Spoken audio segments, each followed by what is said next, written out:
ನೀವೇನಾದರೂ medical profession ಆಗಿದ್ದು German ಲ್ಯಾಂಗ್ವೇಜಿಗೆ ಬರಾಕತ್ತಿದ್ರೆ ಈ ವಿಡಿಯೋ ನೋಡಿ ಖಂಡಿತ ಹೆಲ್ಪ್ ಆಗ್ತೈತಿ.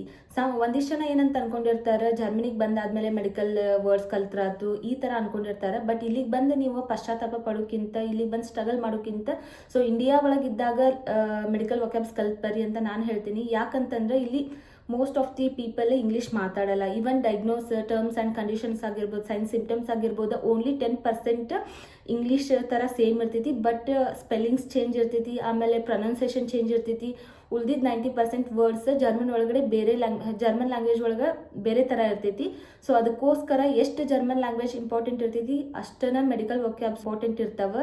ಸೊ ನೀವು ಹಾಸ್ಪಿಟಲ್ದಾಗ ವರ್ಕ್ ಮಾಡತ್ತೀರಿ ಅಂತಂದ್ರೆ, ಈವನ್ ಪೇಷಂಟ್ ಹೇಳಿದ ನಿಮ್ಮ ಕಂಪ್ಲೇಂಟ್ಸ್ ಅರ್ಥ ಆಗಬೇಕು, ಡಾಕ್ಟರ್ ಹೇಳಿದ ಮಾತಾಡಿದ ಅರ್ಥ ಆಗ್ಬೇಕಂದ್ರೆ ಸೊ ಮೆಡಿಕಲ್ ವೊಕ್ಯಾಬ್ಸು ಅಷ್ಟೇ ಇಂಪಾರ್ಟೆಂಟ್ ಆಗಿರ್ತೈತಿ. ಸೊ ಕೆಲವೊಂದಿಷ್ಟು ಜನ ನಾವು ಇಲ್ಲಿಗೆ ಜರ್ಮನಿಗೆ ಬಂದಾದ್ಮೇಲೆ ಕಲಿತೀವಿ ಮಾಡ್ತೀವಿ ಅಂತಂತಿರಲ್ಲ, ಸ್ಟಾರ್ಟಿಂಗ್ ನಿಮಗೆ ಭಾಳ ಕಷ್ಟ ಆಗ್ತೈತಿ. ಸೊ ನೀವು ಇಂಡಿಯಾ ಒಳಗೆ ಜರ್ಮನ್ ಲ್ಯಾಂಗ್ವೇಜ್ ಕಲಿತಿದ್ರೆ ಸ್ಟಾರ್ಟಿಂಗ್ ಅದ್ರ ಜೊತೆಗೇ 25 ವೊಕ್ಯಾಬ್ಸ್ ಡೈಲಿ ಕಲೀರಿ. ಸೊ ಆ 25 ವೊಕ್ಯಾಬ್ಸ್ ನಿಮಗೆ ಡೈಲಿ ಸಿಗ್ಬೇಕಂತಂದ್ರೆ ನಮ್ಮ ಇನ್ಸ್ಟಾಗ್ರಾಮ್ ಪೇಜ್ ಮತ್ತು ಯೂಟ್ಯೂಬ್ ಚಾನಲ್ ಫಾಲೋ ಮಾಡಿ. ಜರ್ಮನ್ ಒಳಗಡೆ ಎಲ್ಲ ಹಾಸ್ಪಿಟಲ್ ಆಗಿರ್ಬೋದು, ಫ್ಲೆಗೆಹೈಮ್, ಯಾರು ಇಂಗ್ಲೀಷ್ ಮಾತಾಡಲ್ಲ. ಈವನ್ ಡಾಕ್ಟರ್ಸ್ ಕೂಡ ಇಂಗ್ಲೀಷ್ ಮಾತಾಡಲ್ಲ. ಸೊ ಇಲ್ಲಿ ಇವಾಗ ರೀಸೆಂಟಾಗಿ ಇಂಗ್ಲೀಷ್ ಲ್ಯಾಂಗ್ವೇಜ್ ಇಂಟ್ರೊಡ್ಯೂಸ್ ಮಾಡ್ಯಾರ ಸ್ಕೂಲ್ ಒಳಗೆಲ್ಲ. ಸೊ ಯೂನಿವರ್ಸಿಟಿ ಒಳಗೆ ಅಷ್ಟೇ ಇಂಗ್ಲೀಷ್ ಮಾತಾಡ್ಬೋದು. ಈವನ್ ಡಾಕ್ಟರ್ಸ್ ಇಂಗ್ಲೀಷ್ ಬಂದರೂ ಕೂಡ ಈವನ್ ಸ್ಟಾಫ್ಸ್ ಯಾರು ಮಾತಾಡಲ್ಲ, ಓನ್ಲಿ ಔಟ್ಲ್ಯಾಂಡರ್ ಅಷ್ಟೇ ಇಂಗ್ಲೀಷ್ ಮಾತಾಡ್ತಾರೆ. ಬಟ್ ಅದು ಜರ್ಮನ್ ಹಾಸ್ಪಿಟಲ್ದಾಗ ಇಂಗ್ಲೀಷ್ ಮಾತಾಡೋ ರೂಲ್ಸೇ ಇಲ್ಲ. ನಿಮಗೇನಾದರೂ ಅರ್ಥ ಆಗಿಲ್ಲ ಕೆಲವೊಂದು ಸೆಂಟೆನ್ಸ್ ಆಗಿರ್ಬೋದು, ಸೊ ಅವಾಗ ಅವರು ಇಂಗ್ಲೀಷ್ ಒಳಗೆ ಹೇಳ್ಕೊಡ್ಬೋದು. ಬಿಟ್ಟರೆ ಇಂಗ್ಲೀಷ್ ಎಲ್ಲಿನೂ ಯೂಸ್ ಮಾಡಲ್ಲ. ಇವತ್ತಿನ ಡೇ 4 ಮೆಡಿಕಲ್ ವೊಕ್ಯಾಬ್ಯುಲರಿ ಸ್ಟಾರ್ಟ್ ಮಾಡೋಣಂತ. ಪೇನ್, ಶ್ಮೆಡ್ಸೆನ್, pain, Schmerzen, fever, blood pressure, Blutdruck, injection, Spritze, Wunde, bandage, Verband, Medikamente,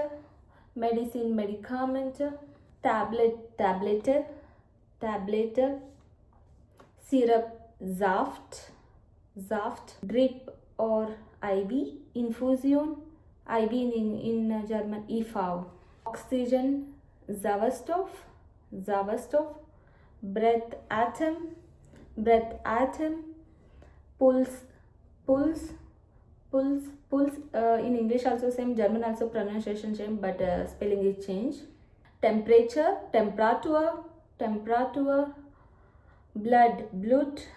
blood, allergy, in German also same, but spelling is changed. Allergy, operation, ending with tion, it is called operation. Diagnose, emergency, notfall, patient room,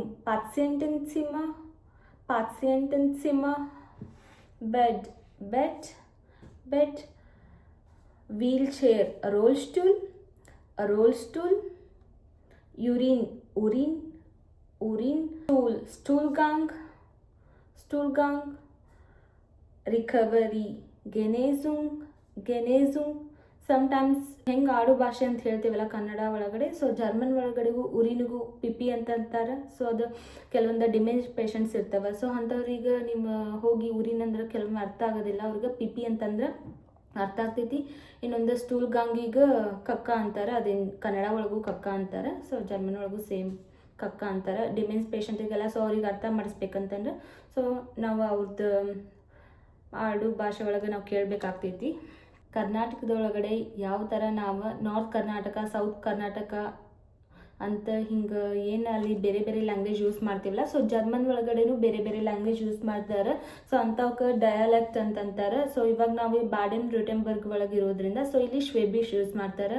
so ಬಯನೊಳಗೆ ಬೈರಿಶ್ use ಮಾಡ್ತಾರೆ. So ಬೇರೆ ಬೇರೆ ಕಡೆ ಬೇರೆ ಬೇರೆ state ಒಳಗೆ ಬೇರೆ ಬೇರೆ ಡಿಯಾಲೆಕ್ಟ್ use ಮಾಡ್ತಾರೆ. ಸೊ ಹೆಂಗೆ ನಮ್ದು ಕರ್ನಾಟಕ ಒಳಗಡೆನೂ ಐತಿನೂ ಇಲ್ಲಿನೂ ಅದೇ ಯೂಸ್ ಮಾಡ್ತಾರೆ. ಸ್ಟಾರ್ಟಿಂಗ್ ಅಂತೂ ಈ ಡಿಯಾಲೆಕ್ಟ್ ಅರ್ಥನೇ ಆಗಲ್ಲ. ಇವನ್ ನೀವು 2 ವರ್ಷ 3 ವರ್ಷ ಹೋದ್ರೂ ಅವ್ನು ಕಲಿಯೋಕೆ ಭಾಳ ಕಷ್ಟ ಆಗ್ತೈತಿ.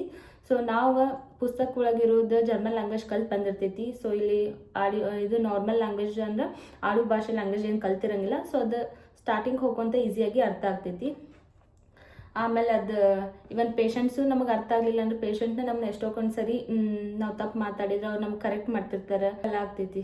ಲ್ಯಾಂಗ್ವೇಜ್ ಭಾಳ ಇಂಪಾರ್ಟೆಂಟ್ ಆಗ್ತೈತಿ. ಯಾಕಂತಂದ್ರೆ ಜರ್ಮನ್ಸ್ ಏನಂತ ಅನ್ಕೊಂಡಿರ್ತಾರಂತಂದ್ರೆ ನಾವು already B1 language B2 language ಕಲ್ತೀವಿ ಅಂತಂದ್ರೆ ಆ ಲೆವೆಲಿಗೆ ಇರ್ತೀವಿ ಅಂತ ಅನ್ಕೊಂಡಿರ್ತಾರೆ. ಸೊ ಇಲ್ಲಿ ಜರ್ಮನಿಗೆ ಬಂದಾದ್ಮೇಲೆ ನಾವು ಸೊ ಆ ಲೆವೆಲಿಗೆ ಮಾತಾಡಲಿಲ್ಲ ಅಂತಂದ್ರೆ ನೀವು ಹೆಂಗೆ ಕಲ್ತು ಬಂದಿರಿ, ಯಾವ ಇನ್ಸ್ಟಿಟ್ಯೂಷನ್ಗಳು ಕಲ್ತು ಬಂದಿರಿ ಅಂತ ಕೇಳ್ತಾರೆ. ಸೊ ಜರ್ಮನ್ ಕೊಲೀಗ್ಸಿಗೆ ಅರ್ಥ ಆಗಲ್ಲ, ಬಟ್ ಪೇಷಂಟಿಗೆ ಅರ್ಥ ಆಗ್ತೈತಿ. ಯಾಕಂದ್ರೆ ಸೊ ಭಾಳ ಜನ ಆಲ್ಮೋಸ್ಟ್ ಜರ್ಮನ್ಸ್ ಭಾಳ ಜನ ವೆಕೇಶನ್ ಮಾಡಿರ್ತಾರೆ, ಅಲ್ಲೇ ಇಲ್ಲೇ ಎಲ್ಲ ತಿರ್ಗಾಡಿ ಬಂದಿರ್ತಾರೆ. ಅವ್ರಿಗೆ ಗೊತ್ತಾಕೈತಿ ಲ್ಯಾಂಗ್ವೇಜ್ ಕಲಿಯೋದು ಎಷ್ಟು ಕಷ್ಟ ಐತಿ. ಸೊ ಅಲ್ಲಿಂದ ಲ್ಯಾಂಗ್ವೇಜ್ ಕಲ್ತ್ಕೊಂಡು ಬಂದು ನಾವು ಇಲ್ಲಿ ವರ್ಕ್ ಮಾಡತ್ತೀವಿ ಅಂದ್ರೆ ಅವರಿಗೆಲ್ಲ ಅರ್ಥ ಆಗ್ತೈತಿ. ಇವನ್ ನಾವು ಪೇಷಂಟ್ ಜೊತೆ ಜರ್ಮನ್ ಲ್ಯಾಂಗ್ವೇಜ್ ಮಾತಾಡಿದ್ರೆ ನೀವು ಇಷ್ಟು ಕಮ್ಮಿ ಟೈಮ್ ಒಳಗೆ ಇಷ್ಟು ಚೆನ್ನಾಗಿ ಮಾತಾಡ್ತೀರಿ ಅಂತ ಅಪ್ರಿಷಿಯೇಟ್ ಮಾಡ್ತಾರೆ. ಬಟ್ ಜರ್ಮನ್ ಕೊಲೀಗ್ಸ್ ನೀವು B2 ಲೆವೆಲ್ ಲ್ಯಾಂಗ್ವೇಜ್ ಅದಿರಿ, ಇನ್ನೂ ನೀವು ಸರಿಯಾಗಿ ಮಾತಾಡತ್ತಿಲ್ಲ ಅಂದ್ರೆ ಮುಂದೇನು ಹೇಳಲ್ಲ, ಕೆಲವೊಮ್ಮೆ ಹಿಂದೆ ಮಾತಾಡ್ತಾರೆ, ಕೆಲವರು ಡೈರೆಕ್ಟ್ ಹೇಳ್ತಾರೆ. ಆಲ್ಮೋಸ್ಟ್ ಇಲ್ಲಿ ಡೈರೆಕ್ಟ್ ಭಾಳ ಜನ ಹೇಳ್ತಾರೆ. ಸೊ ಅದಕ್ಕೋಸ್ಕರ ಜರ್ಮನ್ ಲ್ಯಾಂಗ್ವೇಜ್ ಚೆನ್ನಾಗಿ ಕಲೀರಿ. ಸ್ಲ್ಯಾಂಗ್ ಅಂತೂ ಪಟ್ನ ಬರಂಗಿಲ್ಲ, ನೀವು 3 ವರ್ಷ 4 ವರ್ಷ ಆದಮೇಲೆ ತಾನೇ ಆಟೋಮೆಟಿಕ್ ಬರ್ತೈತಿ ಜರ್ಮನಿಗೆ ಬಂದಾದ್ಮೇಲೆ. ಬಟ್ ಸೊ ಆ ಲೆವೆಲಿಗೆ ಒಕ್ಯಾಬ್ಸ್ ಆಗಿರ್ಬೋದು ಎಲ್ಲನೂ ಚೆನ್ನಾಗಿ ಕಲ್ತು ಬರ್ರಿ ಅಂತ ಹೇಳ್ತೀನಿ. ಸೊ ವಿಡಿಯೋ ಇಷ್ಟ ಆದರೆ ಲೈಕ್, ಶೇರ್, ಫಾಲೋ ಮಾಡಿ. ಇದೇ ಥರ ನರ್ಸಿಂಗ್ ವಿಡಿಯೋಸ್ಗಾಗಿ ಆ್ಯಂಡ್ ನರ್ಸಿಂಗ್ ಕಂಟೆಂಟ್ಗಾಗಿ global vibes Kannada YouTube channel subscribe ಮಾಡಿ and Instagram page channel follow ಮಾಡಿ. Thank you for watching video.